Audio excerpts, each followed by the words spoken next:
Podcast relevante, um bate-papo bem maneiro. Pronto, estamos de volta, estamos no seminário teológico de Ibadep, conforme fomos orientados pelo próprio Ibadep. Estamos dando o livro de João. Então, gente, a gente está falando aqui, primeiro grande testemunha do sinal de Jesus Cristo foi o batismo dele, visto por João Batista. Falei que não tenho certeza se João Batista, que foi só João Batista e Jesus que viram a pomba e ouviram a voz, teremos que olhar na Bíblia, mas a realidade que a apostila apresenta é que um sinal, né? Ele viu um sinal. E o primeiro sinal da divindade de Cristo em público foi transformar a água em vinho, né? E eu estava falando sobre os judeus, que eles buscavam um sinal. E Jesus falou da sua morte, que ele ia derrubar o templo, né? Vocês gostariam de ver, e ele estava se referindo ao que templo, gente? Corpo, Mas, naquela época, qual é o templo que estava ali que eles achavam que Jesus estava falando?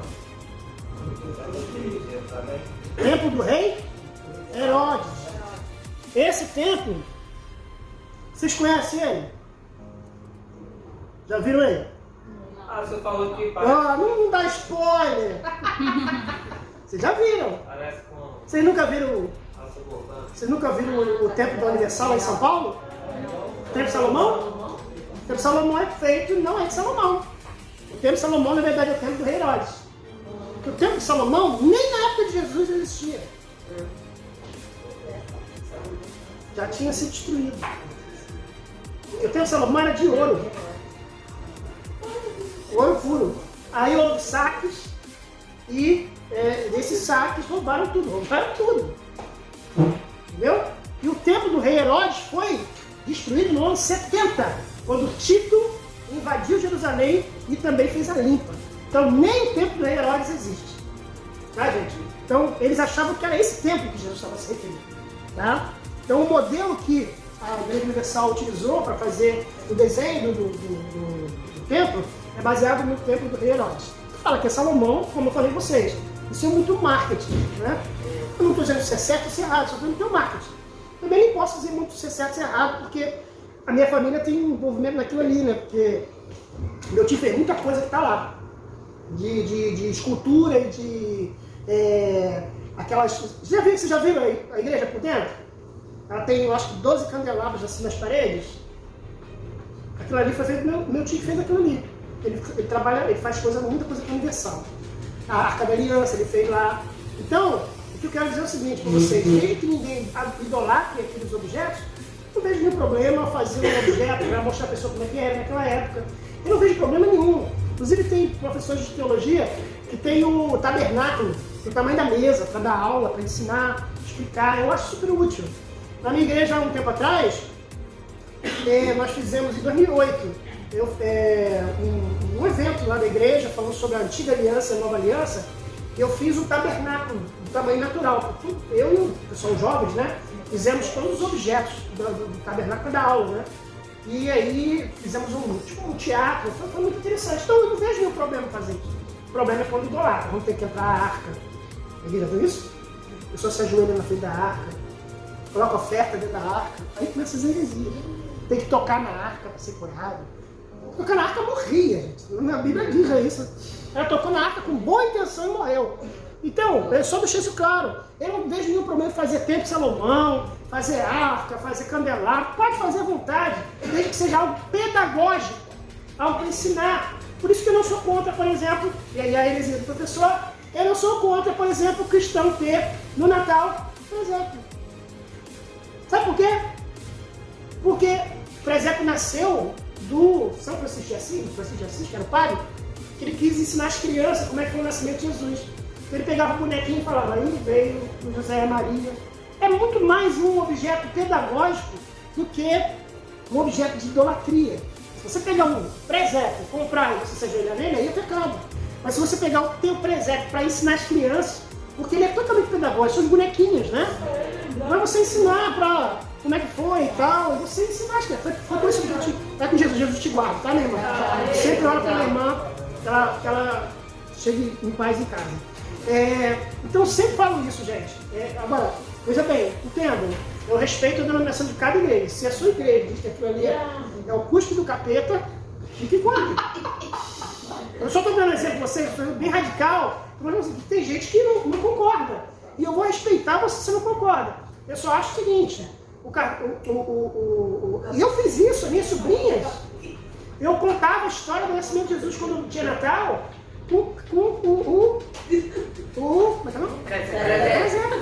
foi esse o objetivo, tá, gente? Então, como eu sou professor, eu sempre gostei de ter os elementos para ilustrar uma aula. É perfeito. O presépio é perfeito para ilustrar uma aula. Mas se você olhar ele e fizer o sinal da cruz, aí é um problema. Vamos lá. Página 106. Jesus transmitiu a Nicodemos os maravilhosos ensinos sobre a vida eterna, seu amor, novo nascimento. Nicodemos era um homem reto, de alto padrão moral, que contudo disse: importa-vos nascer de novo. Quer dizer, era um camarada que tinha uma vida boa, era uma vida digna, e mesmo assim Jesus falou: tem que nascer de novo. Então não tem essa conversa que a pessoa é tão boa, ela vai para o céu, se ela não tiver um encontro com Jesus, se ela não reconhecer Jesus como seu Salvador. Nada adianta ter uma vida boa, ter uma vida ilibada, ser um cara honesto, ser um cara bom, se ele não tiver Jesus no seu coração. Vou dar um exemplo para vocês aqui, não quero entrar em detalhes. Eu gosto muito do Bolsonaro. Se ele não aceitar Jesus, ele vai para o inferno. Sendo um presidente que eu apoio, que eu acho que está tentando fazer alguma coisa, vai para o inferno. Com tranquilidade, se não aceitar Jesus, não adianta ir na igreja, não adianta receber oração do pastor, não adianta nada disso, gente. Ele vai para o mesmo inferno que o Lula, que recebeu pipoca na cabeça lá semana passada. O mesmo inferno. Eu quero só deixar isso claro, porque às vezes o crente apoia o presidente Bolsonaro, legal, apoia, quer que ele continue, que ele ganhe e tal. Aí acha que ele é crente, porque batizou no Rio Jordão outro dia, né? Não vou ser preso não, né, Bolsonaro? Não vai prender não, né, presidente? Mas só estou mostrando a vocês que você pode gostar de política, você pode gostar de uma pessoa, de um parente, de um amigo, se não aceitar Jesus, infelizmente vai acreditar. Não reconhecer Jesus como seu Salvador. Não precisa nem ser membro da sua igreja. Ele só reconhecer Jesus como seu Salvador, ele vai ter uma vida no céu. Entendeu? Quis falar? Porque às vezes a pessoa endeusa um político, uma pessoa, ele é bonzinho, ele vai para o céu, sim. Não, ele tem que reconhecer Jesus. Tá bom? João 3,16 é um versículo muito importante, está lá embaixo. Revela o coração e o propósito de Deus para com a humanidade. Ele fala sobre o amor de Deus. E olha só, gente, aqui é uma pregação linda e maravilhosa de João 3,16. Se você pegar o versículo de João 3,16, né, você vai botar lá, porque Deus... Aqui, ó, por quê? Motivo. Porque Deus, a pessoa, quem amou o sentimento, o mundo,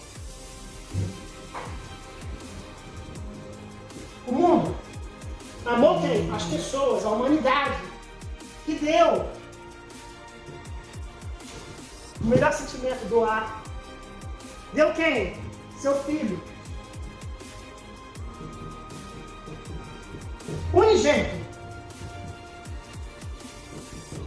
Isso aqui é muito forte. Filho unigênito, o único que ele gerou. Ele deu uma coisa muito preciosa. Ele deu alguém muito precioso, uma pessoa que ele gerou. Unigênito. Entendeu? Para que todo, né? Todo. Aqui é quantidade. Que condição? Que nele crê. Aqui é condicional. Só vai adiantar tudo isso aqui se tiver isso aqui. E aqui agora é o destino. Não pereça. Que é o destino final de todos nós. A morte. Que morte é essa, gente? Quantas mortes existem na Bíblia? 2? Fala aí com a assinatura.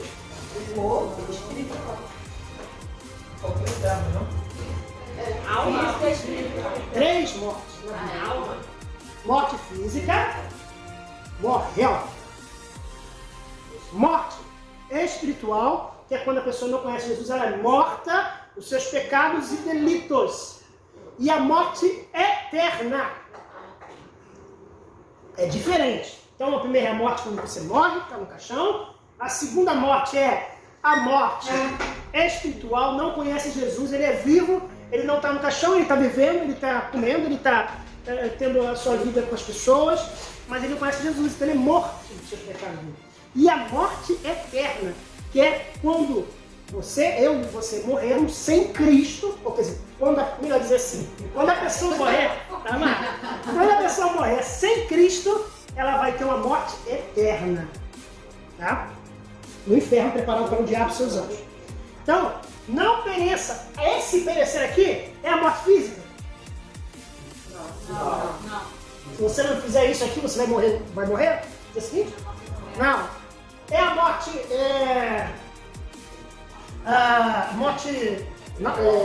Espiritual? Não, porque você já é morto, né? Não vai morrer ainda. Aqui se refere à morte eterna. Não pereça, olha só, por que é morte eterna? Porque se ele não perecer, ele vai ter o quê?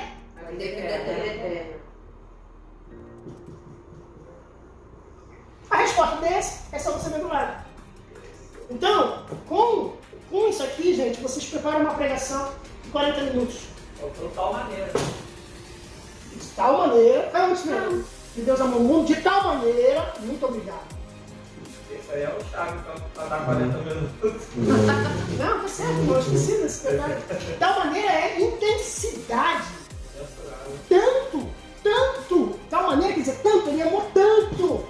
E doou quem? O seu filho com alguém muito especial. Para que todo, então todas as pessoas, todo ser humano, que nele crê, tem que acreditar, não pereça, mas tenha a vida eterna. Tá? Eu não escrevi o versículo, eu queria colocar as palavras principais.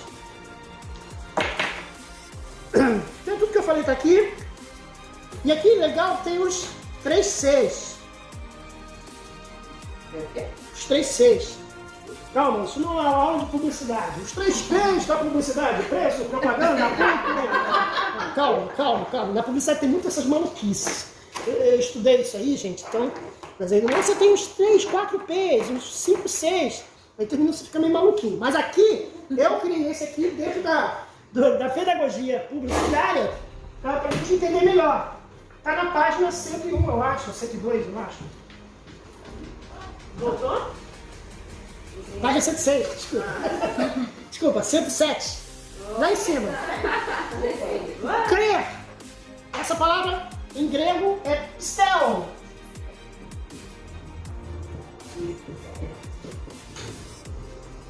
Pistel ou pistel? Pisteuo. Pisteuo. É assim? Não. Pistel. Ela tem 3 elementos principais. Então, a crença tem 3 elementos principais. 3 Cs. Os 3 Cs. Convicção.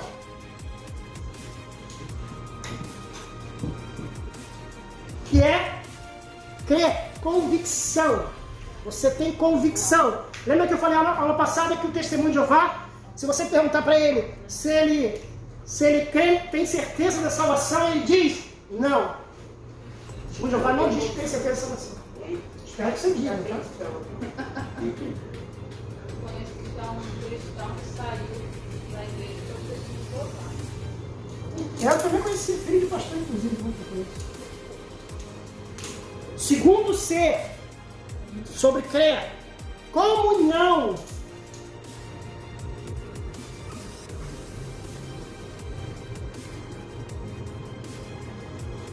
Comunhão com Cristo. Ele que crê, ele que acredita, e para ele poder crer, ele tem que ter uma comunhão, ele tem que ter uma intimidade para crer. Né? Por exemplo, se você tem, se seu pai fala alguma coisa, né? Você tem, para acreditar nele, você tem que ter algum tipo de contato com ele, comunhão. Né? Não, esse cara falou sério, eu conheço ele, entendeu? Conheço a vida dele, eu conheço Tipo, você vai falar de alguém e vai assim, não. Esse cara é cara sério, eu conheço ele desde pequeno. Porque tinha uma comunhão, tinha um contato. Tá? E o terceiro C, confiança.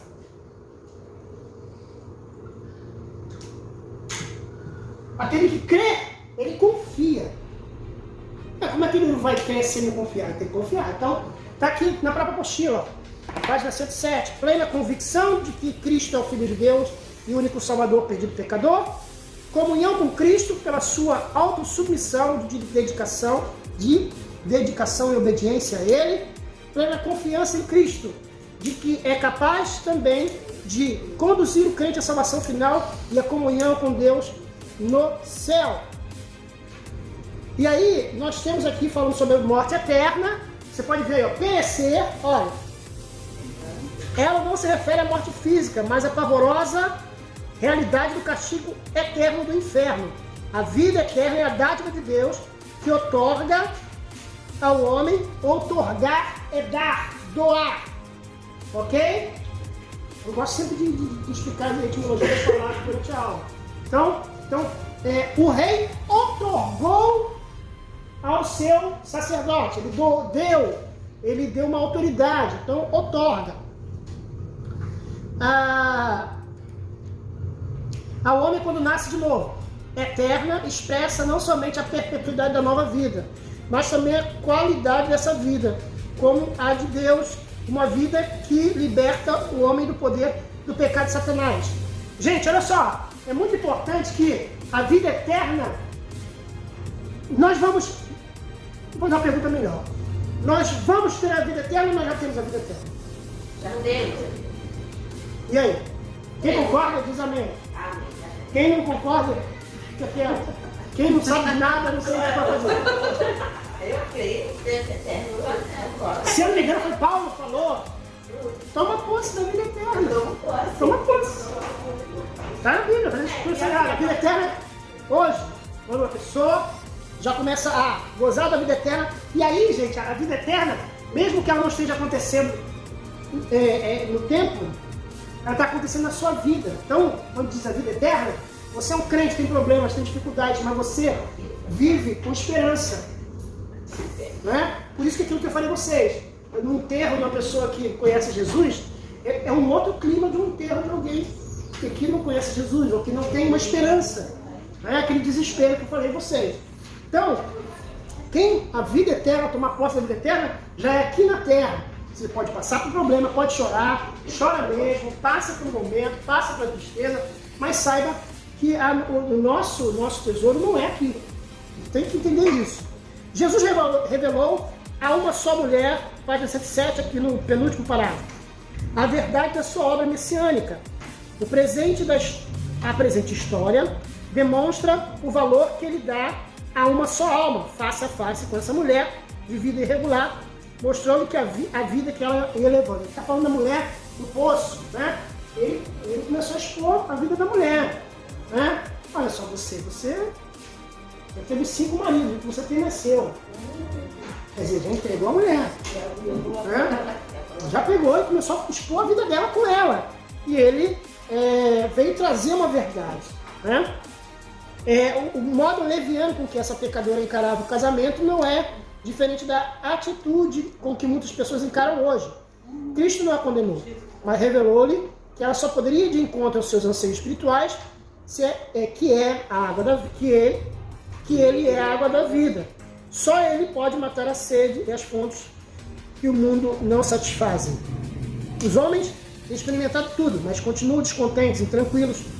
Porventura criou a mulher em Cristo, como agiu? Se as suas ações falam mais alto que as suas palavras, retirou-se e pelo seu simples testemunho levou aos pés de Cristo sua cidade inteira. Agora vamos lá, página 108. Aí ele começa a fazer ali, apresentar, né? Apesar de que a gente já começou a fazer isso, né? Não. Agora ele está fazendo uma síntese do livro, tá? Ele vai começar a síntese do livro.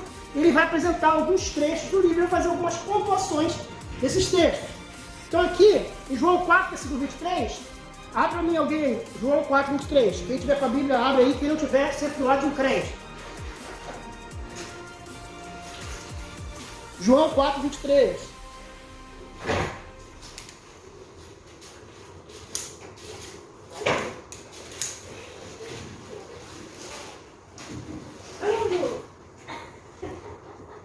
Calma, um de cada vez, por favor.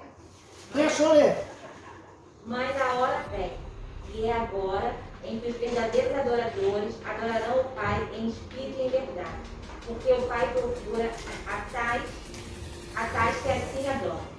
Que assim o adoram. Então aqui nós temos duas palavras, gente, que ensinam vocês a estudar e a preparar uma aula, a preparar um pensamento teológico. Quais são as palavras mais fortes nesse texto? Pai, Hã? Pai, Não, espírito e verdade. espírito.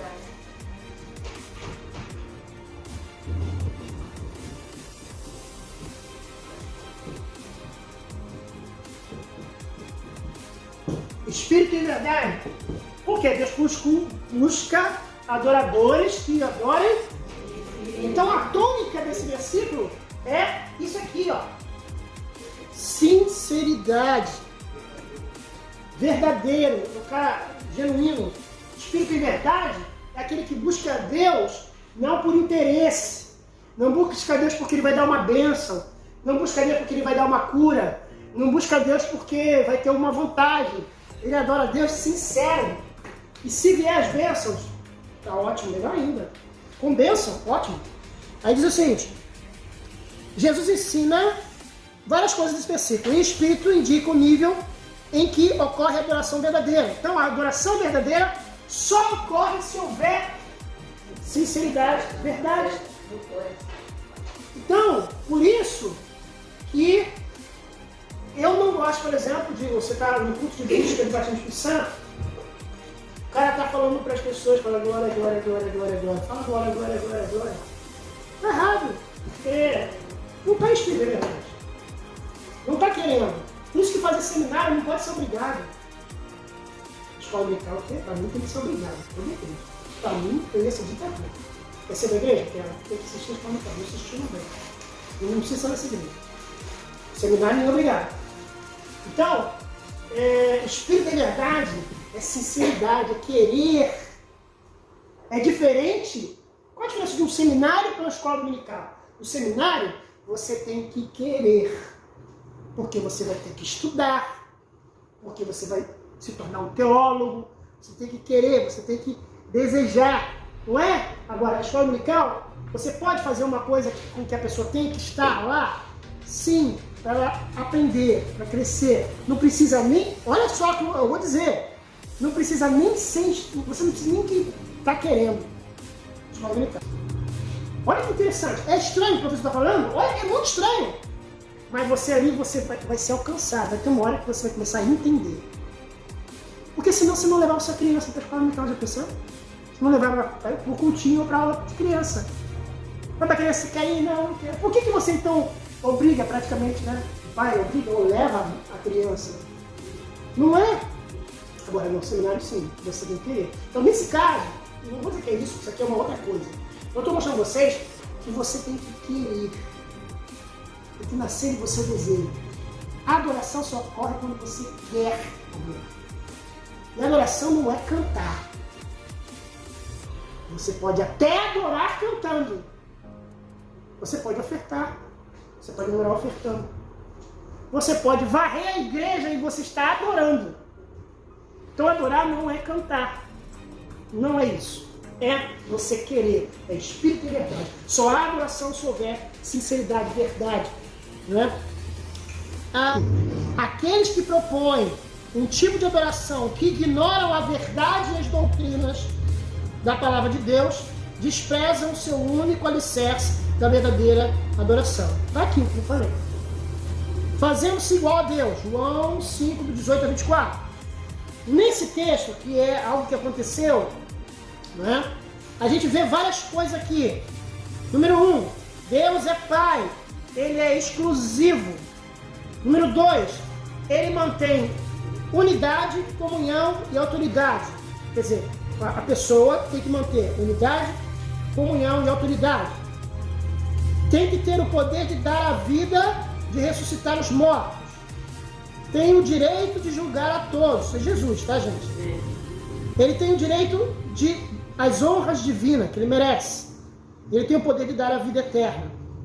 E cada um, senão a gente vai ter que ler o texto todo aqui, mas tudo isso se refere a Jesus, tá? Então seguia porque via os sinais que operavam. Nós temos aí, quais eram os sinais?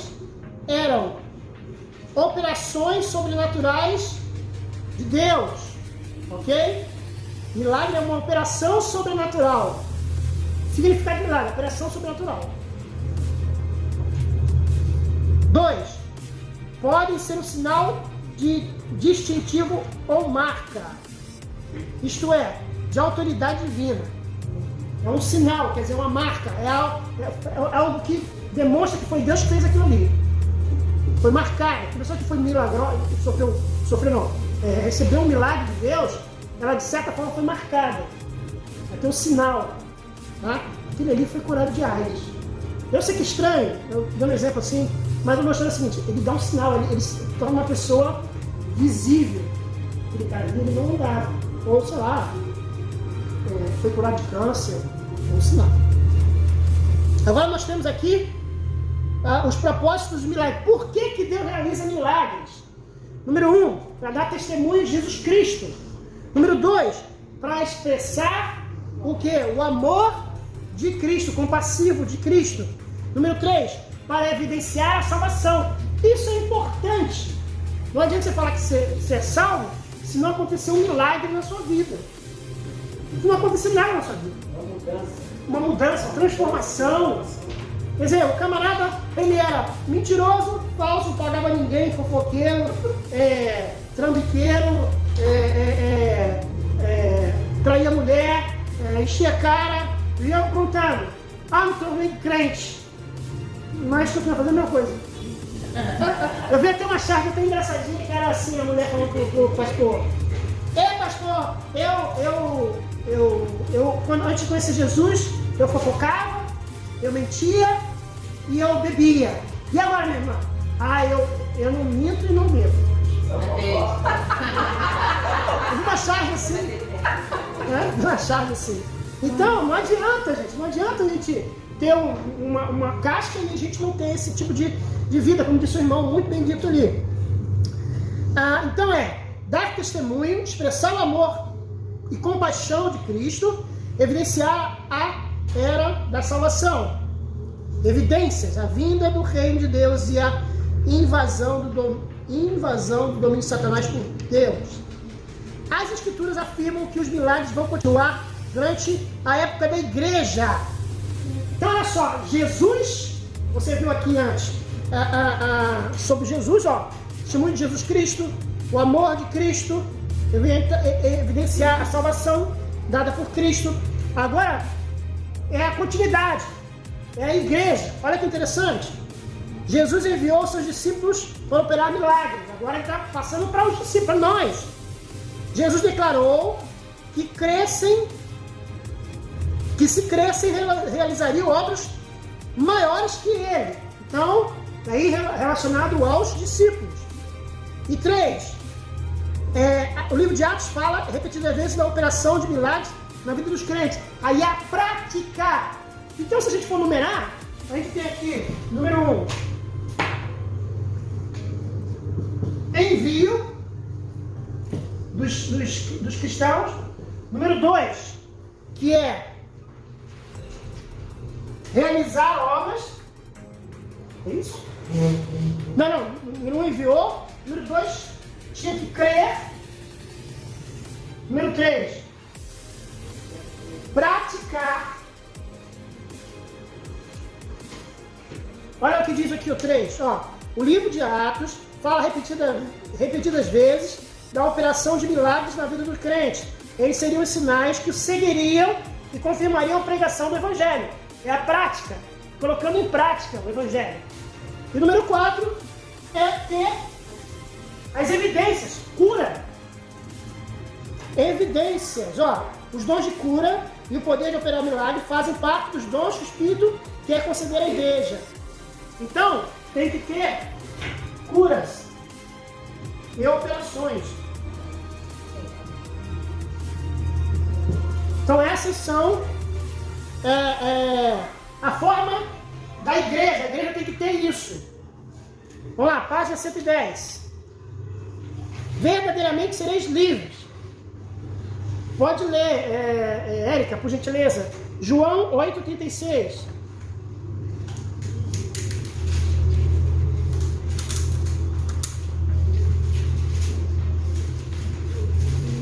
Portanto, se o Filho os libertar, vocês serão livres de fato. Então, aqui você... Como é que a gente interpreta isso? Se o Filho vos libertar, verdadeiramente sereis livres. Vocês só vão ser livres se... Pensa sempre assim, pra você poder entender aí, ó. Só vão ser livres se o Filho libertar. E tem um detalhe que a gente não falou aqui. A palavra verdadeiramente é importante nesse texto. Se o Filho vos libertar, verdadeiramente sereis livres. Isto é, vai ser para valer. Assim que você faz uma interpretação. Não é só, se o Filho vos libertar, sereis livres. Porque o religioso, ele diz, eu sou livre. Mas será que ele é verdadeiramente livre? Então Jesus ele é superior à religião. Porque ele faz a libertação, ele dá a liberdade verdadeira. Por que existe então um crente na prisão, no presídio? Ele está preso. Mas ele se converteu, lá dentro ele está livre. Mas ele está dentro da prisão. Entendeu aí? Ó, oi? Exato, o coração, não a mente. A mente é muito importante. Tá, mas é muito importante é o coração, a mente não. A mente às vezes está presa. Na verdade, nossa mente sempre está presa. Só Jesus.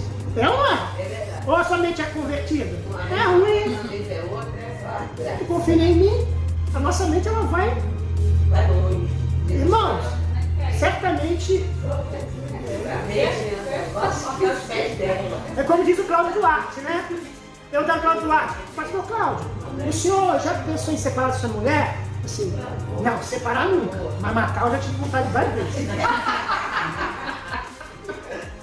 Porque a gente pensou cada coisa absurda já na nossa mente. Quanta, eu não vou levantar bem aqui, que vai ser uma decepção total. Mas o que eu quero mostrar a vocês é que a nossa mente, eu quero deixar isso claro, porque a irmã falou de mente. Nossa mente não é liberta, porque a nossa mente faz parte da nossa alma. Agora, o nosso espírito, sim. Por isso que diz que o nosso espírito está sempre pronto. O nosso espírito está sempre pronto, mas a carne é fraca. Isto é, o nosso corpo, nossa alma, nossa mente, nosso pensamento, ele viaja. Então, o que mata a nossa mente é a carne. E a gente mata já muita gente com a mente. Não é? Já matamos muita gente. Nós somos genocida! Nós somos genocida de raiva. Você trabalha na casa, se uma mulher passar um pé sujo, hein? Decorta. Pois é. Coisa de medo do que a mente, que a pessoa pode fazer, a gente tem que tomar cuidado. Por isso que a nossa mente não está convertida. Nossa mente tem que ser... O que a Bíblia diz? A gente colocar a nossa mente em escravidão, servidão. Né? Vamos lá. O verdadeiro crente, salvo em Cristo Jesus, com a graça acompanhante do Espírito Santo, que nele habita, é liberto do poder do pecado. Então, é o Espírito Santo que nos ajuda a trabalhar a nossa mente. Né? Ele tem sempre... E aí, quando diz livre do pecado, não significa que a gente não vai pecar mais. Significa que o Espírito Santo nos ajuda nas nossas necessidades. Ele é o Consolador. Ele está do nosso lado. Quem vive como escravo do pecado ou nunca experimentou o renascimento espiritual pelo Espírito Santo, ou experimentou a regeneração espiritual, mas cedeu ao pecado e voltou à morte espiritual, a qual leva a escravidão do pecado. Então, é crente, mas ele ainda tem essas tentações de ir para o pecado. Página 111. O que Cristo... Agora... Oi, fala, meu. E quando, porque assim, eu acredito que os pensamentos, eles convertem na ações Isso. que agradam a Deus. E quando você consegue manter os seus pensamentos sem converter nessas atitudes? Através do escombro. Tipo assim, você tem aqueles pensamentos ali, mas você consegue ainda, isso é uma forma de resistir a tentação. Existe uma frase que não é nem evangélica. Você não pode impedir que as aves voem sobre sua cabeça. Você só não pode deixar que elas façam ninho. Então você pode pensar como a brincadeira que eu fiz aqui do Cláudio Duarte. Vontade de matar a mulher. Isso vai vir na nossa cabeça. Mas não pode deixar fazer o que a Bíblia chama de raiz de amargura. Aquilo fica na mente e você vai alimentando.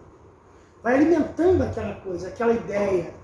E aí você acaba cometendo ou acaba, talvez não matando fisicamente, mas matando pelos seus atos. Então por isso que é sempre buscar o Espírito Santo. O Espírito Santo, por isso que ele convence. Por isso que o Espírito Santo é um amigo. É o companheiro que está do nosso lado. Porque senão a gente ia fazer muita bobagem. Então o Espírito Santo, a gente tem que ter uma comunhão com o Espírito Santo como se fosse o melhor amigo que a gente tem. Você tem algum melhor amigo, ou tem um melhor amigo, você conta suas confidências, o Espírito Santo tem que ser assim na nossa vida. Sem ele é impossível. Por isso que as pessoas fazem muitas bobagens, porque ela não tem uma referência. Qual é a referência dela? Anitta. Qual é a referência dela? Televisão? Qual é a referência dela? Sei lá, Lula, Bolsonaro? Qual é a referência dela? Qual é a referência? A minha referência tem que ser o quê? A Bíblia, tem que ser o Espírito Santo. O que a Bíblia diz? Pô, eu estou querendo fazer isso, mas o que a Bíblia diz? Consulta a Bíblia, consulta o Espírito Santo para tomar decisões. Não é tomar decisão da sua cabeça. Eu, se fosse tomar decisão da minha cabeça, eu tinha feito outras coisas que para mim seriam muito mais confortáveis.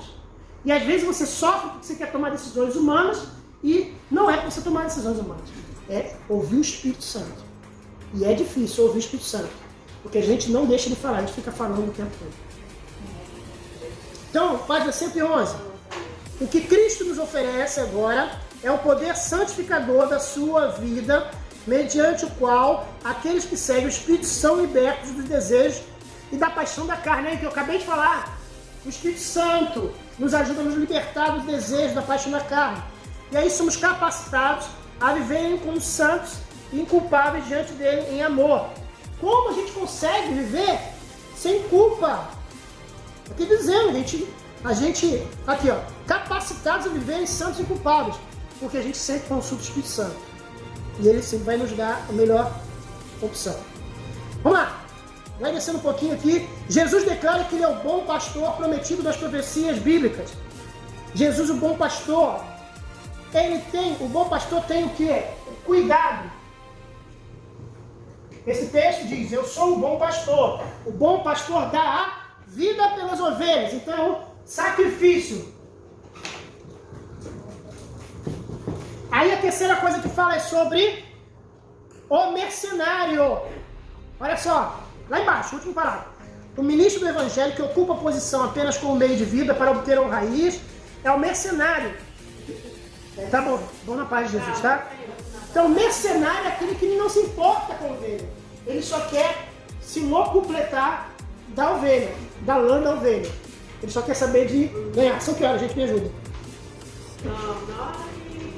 37. 37? Tá. Página 112. Quem nesse mundo aborrece a sua vida? Aborrecer a própria vida aqui significa a atitude de valorizar os interesses celestiais e espirituais muito acima dos dessa terra. Os seguidores de Cristo dão pouca importância aos prazeres, filosofias, sucessos, valores, alvos ou métodos do mundo. Os tais obterão a vida eterna, pois não existe nada tão precioso nesse mundo que eles não deixem por amor do Senhor. Será que isso tem sido verdade na igreja cristã do século XXI? Vou ler só o básico.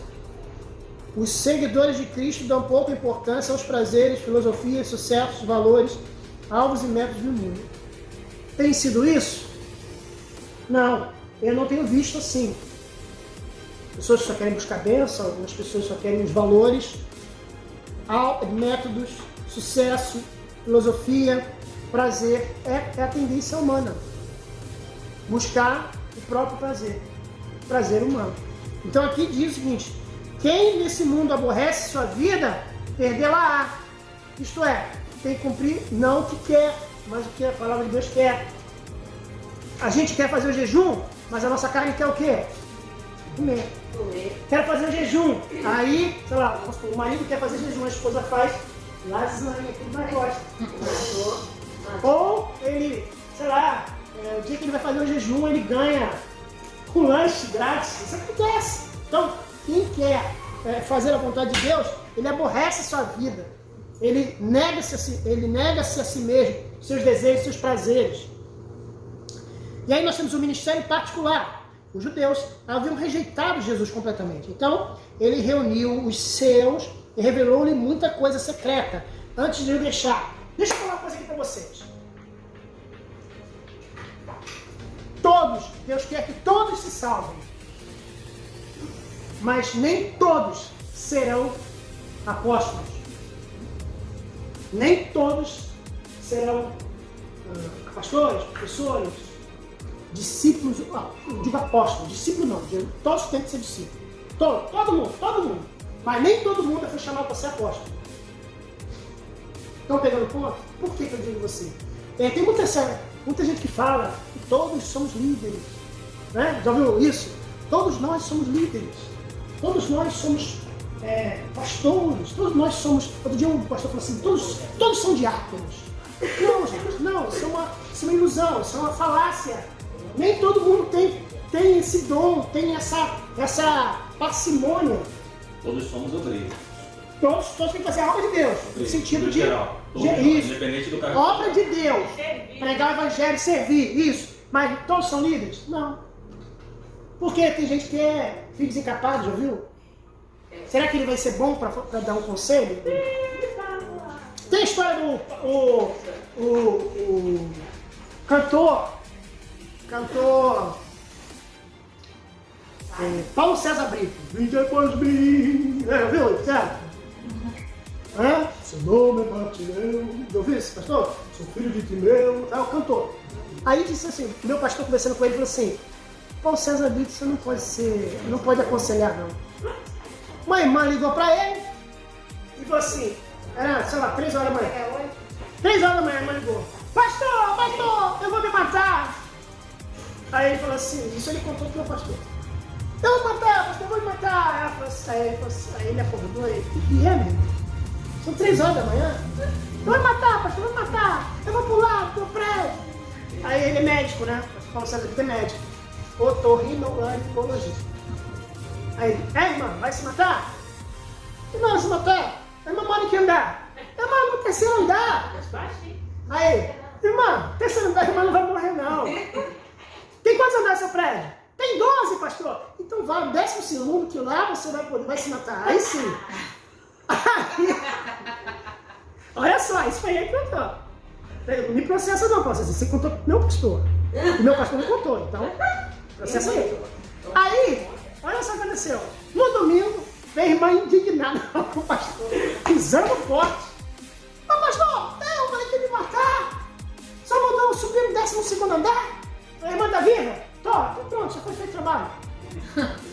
Tem gente que é assim, é meio até grosseiro. Não é uma pessoa que é ideal para fazer. Então nem todo mundo vai ser um camarada dizendo, olha, irmão, não se mata. Olha, irmã, tem gente que é prático, Paulo César Brito é muito prático. Ele já provavelmente, segundo essa história, talvez ele hoje já está uma pessoa mais idosa, até que não está mais assistindo o culto inteiro, pegou muito bem. Mas hoje ele é uma pessoa mais idosa, tem mais experiência. Mas existem pessoas que não têm o mesmo dom de paciência, sentar, conversar. Por isso que eu falo que nem todos são líderes. Todos são discípulos, todos são obreiros, todos devem fazer a obra de Deus. Mas nem todos são pastores, nem todos estão prontos para fazer, aconselhar, para ouvir. Nem todos, irmãos, essa é a verdade. E aqui mostra que Jesus tinha um ministério particular. Jesus reuniu 12. Na hora de pregar, ele pregava a multidão, não foi? Na hora de multiplicar os pães, ele multiplicou para a multidão. Na hora de pregar as bem-aventuranças, ele pregou para a multidão. Mas na hora de preparar o ministério, ele chamou quem? 70, 12 e 3. Acho que isso na nossa aula escola militar, né? O número, né? Falei alguma coisa assim? Ele foi diminuindo. 3, tinha 70, missão dos 70. Depois ele tinha 12 discípulos. E ele tinha 3 discípulos, Pedro, Tiago e João, que estavam sempre com ele. Percebe que Jesus tinha essa coisa de separar alguns para um trabalho especial? Não que eles fossem diferentes da humanidade. Isso não quer dizer que é diferença, mas o trabalho é diferente. E é o que aqui a apostila está falando. Então ele reuniu os seus, revelou-lhe coisas secretas. Tem coisas que Deus só revela a algumas pessoas. Porque elas são melhores? Não. Porque ele tem uma obra diferente com cada um. E aí continua dizendo aqui, ó. É maravilhoso que Jesus tivesse escolhido e amado homens como estes, com exceção de Pedro e João. Os restantes pareciam uma coleção de ninguéms. Eram, porém, os seus. Ele os amava. Uma das especialidades de Jesus é transformar ninguém em alguém. Então, se você for estudar sobre todos os 12, você vai ver que tem apóstolo que foi para a Índia, tem apóstolo que foi para, acho que é Bósnia, tem apóstolo que foi para... Pode? Então Judas foi escolhido para ser o traidor? Você não tem ninguém. O Judas... Não, ninguém não. É uma coisa muito importante. Judas traidor. Aí é uma polêmica, isso é bom pode Cristo. Por quê, gente? Porque existe, ó, é importante, existe um achado, né, arqueológico, né, do século, sei lá, 3, dizendo que Jesus tinha um plano com Judas, que Jesus tinha planejado com Judas para quê? Para ir ele. Na verdade, Judas, mas isso aí, gente, isso é do 3º século, alguma coisa assim. Mas a verdade é o seguinte, que até mesmo Judas estava no plano de Deus. Até o Judas estava no plano de Deus. Não de Deus. Tem uma passagem que fala isso, mas Jesus falou que não tinha que estar com ele. Era necessário, né? Era necessário você estar comigo. Isso aí. Vamos lá. Depois de anunciar a sua partida, o Senhor dá aos discípulos um novo mandamento, que amassem uns aos outros. Esse é o mandamento de Jesus. Amar uns aos outros.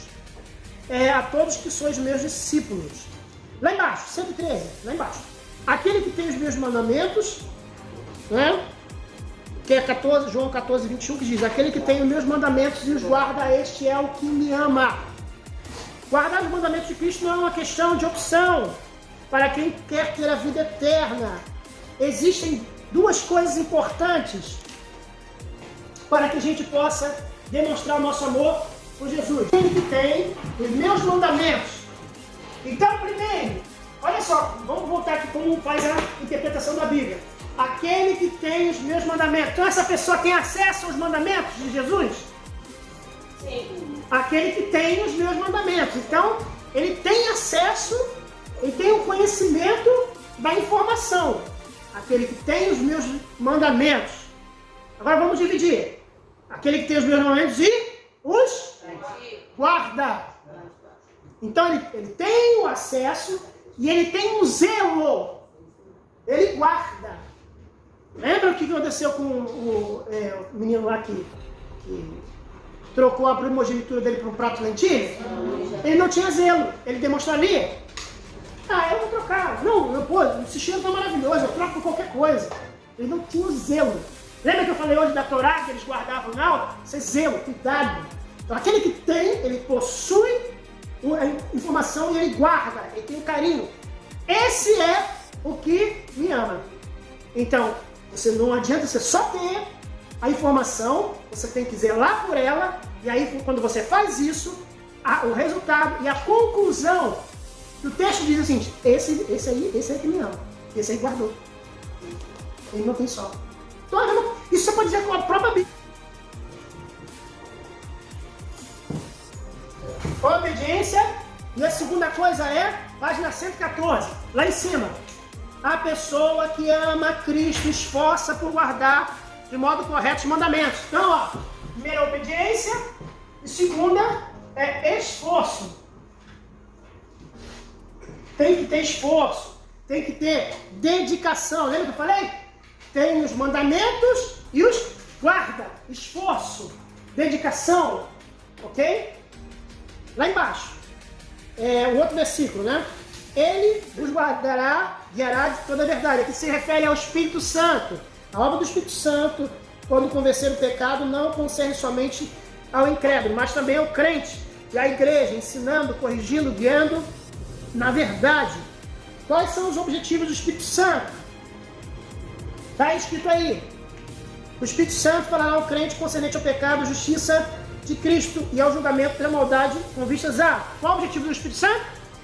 Conformar o crente a Cristo e os seus padrões de justiça. Número 2, guiar o crente em toda a verdade. Número 3, glorificar a Cristo. Já estão aprendendo a fazer síntese. É assim que se faz síntese. Se o crente cheio do Espírito rejeita a sua direção e a sua operação de convencer do pecado, e se o crente não mortifica as obras da carne mediante o Espírito Santo, morrerá espiritualmente. Aí que tem uma polêmica. Se existem pessoas, eu creio, e aí entra a polêmica, não vou abrir o debate, principalmente porque o Wesley está aí. Mas aqui tem uma coisa importante. Tem pessoas que creem, eu creio nesse caso, não obrigo ninguém a crer como eu creio, tá?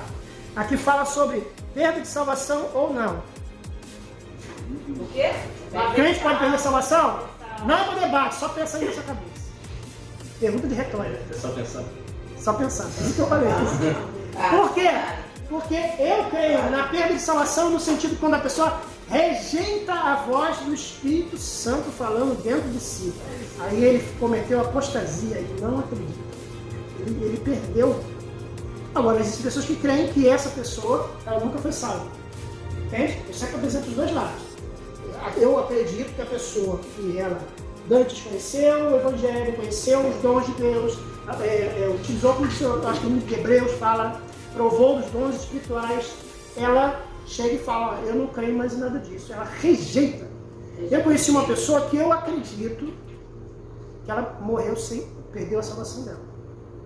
Que ela desviou-se, nós fomos visitá-la e ela morreu falando que não queria ser salva. Não queria.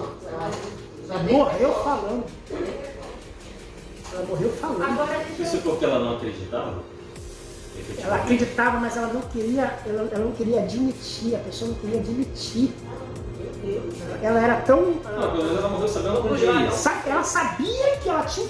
essa pessoa sabia que tinha que ser salva, mas ela morreu falando que eu não quero. Ela falou, não quero. Ela rejeitou o Espírito Santo. Rejeitou a voz do Espírito Santo. É a única vez que a pessoa que eu creio perde a salvação. Ela rejeita. E outra coisa, irmãos, não é toda hora não. O problema que antigamente tinha nas igrejas mais pentecostais, na Assembleia de Deus, era que todo dia perdia a salvação.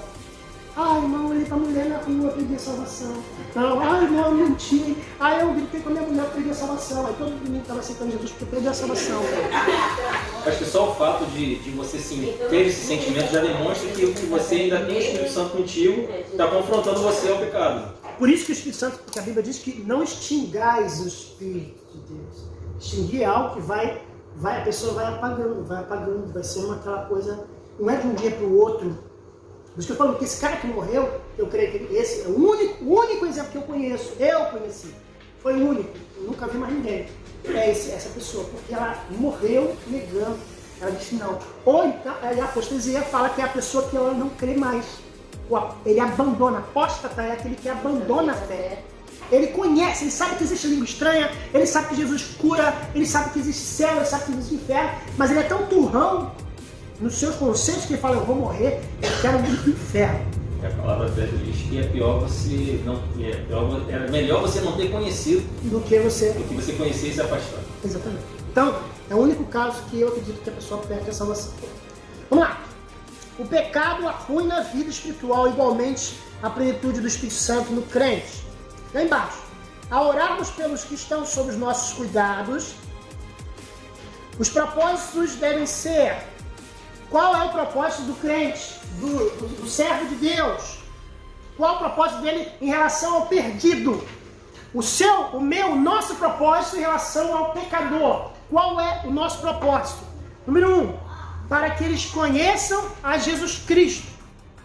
Número 2, para que Deus o preserve no mundo. Isto é, para que Deus o livre das tentações. 3, para que tenham continuamente a alegria em Cristo. Número 5, né? 4. Para que sejam santos, em pensamento, ações e caráter. 5. Para que sejam um só, unidade. Para que perseverem na fé, perseverança, continuidade. Número 6, nem sei, pulei. Para que leve outros a Cristo. Ah, obrigado. Para que leve outro. Quer dizer, a nossa preocupação também é para que ele também faça o que você está fazendo. Dê continuidade. Olha que legal. Tem que falar assim, não, eu só preguei para ele aceitar Jesus, tá bom. Não. Você tem que pregar pro cara, para ele ter um encontro com Jesus e ele entender que ele também tem que fazer a mesma coisa. Não adianta você só discipular a pessoa para ela ser crente só para ela. Mas se ela ser crente, ela fazer a mesma coisa.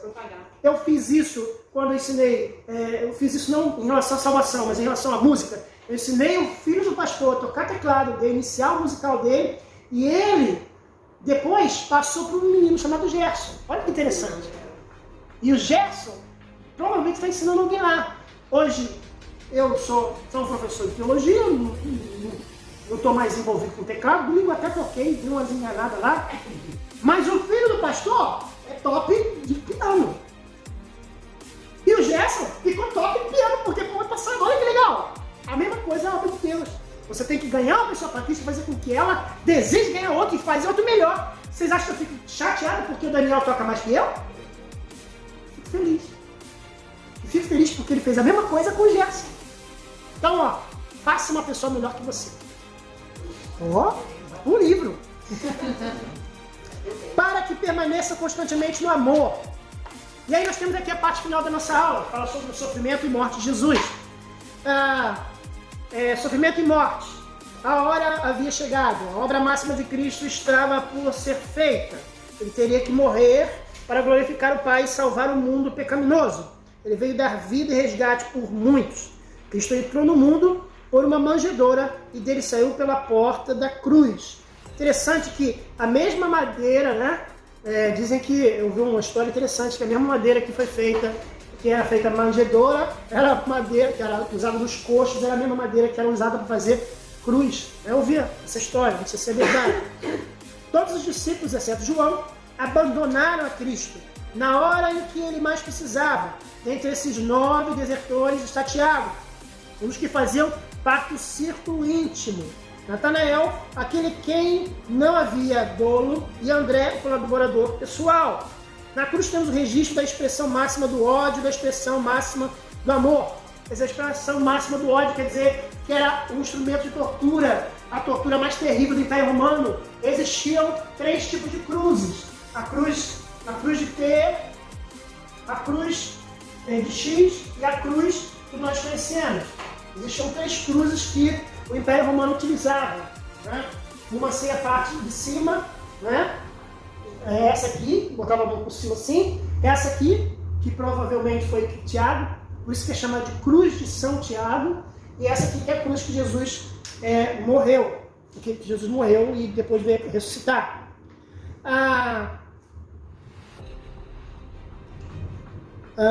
Nosso Salvador realizou na cruz uma obra expiatória completa. Levou sobre si os nossos pecados e ao expirar declarou: está consumado. Era um brado de vitória. Ele completava a redenção da humanidade. Nada ficara para o homem fazer senão crer, acreditar. Lembra que eu falei no início da aula que a palavra principal de João é crer, acreditar? A salvação tem um alto preço. Cristo morreu pelos nossos pecados. E depois a vitória sobre a morte. Temos um Salvador que venceu a morte. Quando Lázaro saiu do túmulo e tinha o corpo envolvido em faixas, ressuscitou no seu corpo natural. Jesus, porém, quando saiu, o seu corpo deixou os panos que envolviam, como uma borboleta deixa o casulo. E aí nós temos aí essa informação importante no livro de João, que não tem nos outros livros. Imagine, é uma múmia. Imagina a múmia. O povo judeu aprendeu a fazer embalsamamento no Egito, quando estava lá com José e saiu com Moisés. Então eles tinham esse costume, enrolavam em faixas, né? Aquilo ficava duro, endurecia, igual uma casca mesmo de uma borboleta, né? Uma borboleta. E Jesus, ele saiu sem aquilo estourar. Jesus tinha um corpo glorioso. Jesus atravessava a parede. Na verdade, estamos falando sem brincadeira, falando sério. Jesus atravessava a parede. Jesus sumia e aparecia quando queria. Aconteceu isso no caminho de Emaús e aconteceu isso quando ele estava com os seus discípulos. Ele desaparecia. Ele sumia, do nada. Então ele podia atravessar a parede, ele podia chegar de repente, ele tinha um corpo glorioso, que é diferente do que aconteceu com Lázaro. Lázaro depois voltou de cabeça, problema de coluna, bico de papagaio, qualquer coisa dessas aí. E morreu depois de novo. Teve um pastor que ressuscitou. Aí diz que ele não conseguia ouvir coral. Desafinado. Podia pegar o melhor coral do mundo.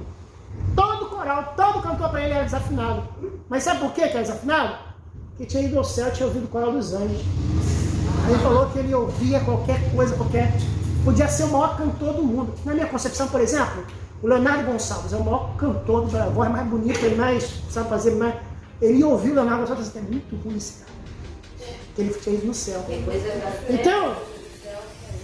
Então é algo diferente, corpo glorioso, você tem uma capacidade diferente. Então Lázaro voltou a dor de cabeça, voltou a se aborrecer e morreu depois. E Jesus ele teve um corpo glorioso. Então essa é a diferença. Jesus ressuscitou, Lázaro ressuscitou. Tem diferença. Tá, gente? E nós, a Bíblia diz que nós vamos alcançar um corpo glorioso. Amém? Amém. Como diz a música do Janires, e trocaremos nossos jeans pelas vestes brancas do Senhor. Eita, poesia bonita. Vamos lá? Finalizar. Jesus apareceu 10 vezes após a ressurreição e contribuíram para que os seus discípulos crescem nele como Deus. Leia a confissão da 7ª testemunha, Tomé, o duvidoso. Jesus queria remover toda a dúvida de cada um dos discípulos que deveriam cumprir a grande missão de proclamar o evangelho do mundo inteiro. Olha que interessante isso. Mesmo ressurreto, Jesus continuou realizando milagres, evangelizando, ensinando e até fazendo um peixinho, fazendo um churrasquinho. Foi mesmo ali naquele... Mas eu vou deixar uma pergunta para vocês pensarem em casa. Uma pergunta para vocês. Jesus ressuscitou, não foi? Sim. Com a ressurreição de Jesus, a Bíblia diz que mais de 200 pessoas ressuscitaram com ele. É poder. Explica isso aí. É poder. E aí? Como é que é? Será que foram zumbis? Apareceram? Não. Como é que foi isso, gente? Você imagina? Eu fico pensando, é só vocês pensarem, não é pra vocês responder não. Vocês pensarem, Jesus ressuscitou e a Bíblia diz que mais de 200 irmãos ressuscitaram com ele. Onde? Tá na Bíblia, só não lembro onde, que eu sou ruim pra termos de gravar. Depois eu vou mostrar. Foi descendente? Não, ressuscitaram. Não, mas ele estava perto. Com mais irmãos. Eu vou ver aqui. Você imagina? Jesus ressuscitou e com Jesus muitas pessoas ressuscitaram em Jerusalém. Estavam mortos, saíram do túmulo. Isso, a Bíblia não fala com detalhes. A Bíblia não dá detalhes, ela só fala assim, junto com outros irmãos. Eu vou ler para vocês para terminar, porque eu quero terminar aqui. Gente, Ibadep, um abraço para vocês, Deus te abençoe, até a próxima aula. Inicie já sua formação teológica com o Ibadep. Adquira uma ampla visão dos ensinos bíblicos com o curso básico. Amplie e aprofunde seus conhecimentos teológicos com o curso médio. Teologia a nível de interpretação e pesquisa no curso avançado. Agora você pode ter a sua formação teológica e ainda mais conquistar sua capacitação ministerial. Matricule-se já ou abra agora seu núcleo. Ligue 44 3642 6642 ou acesse ibadep.com. Ibadep, teologia se faz aqui.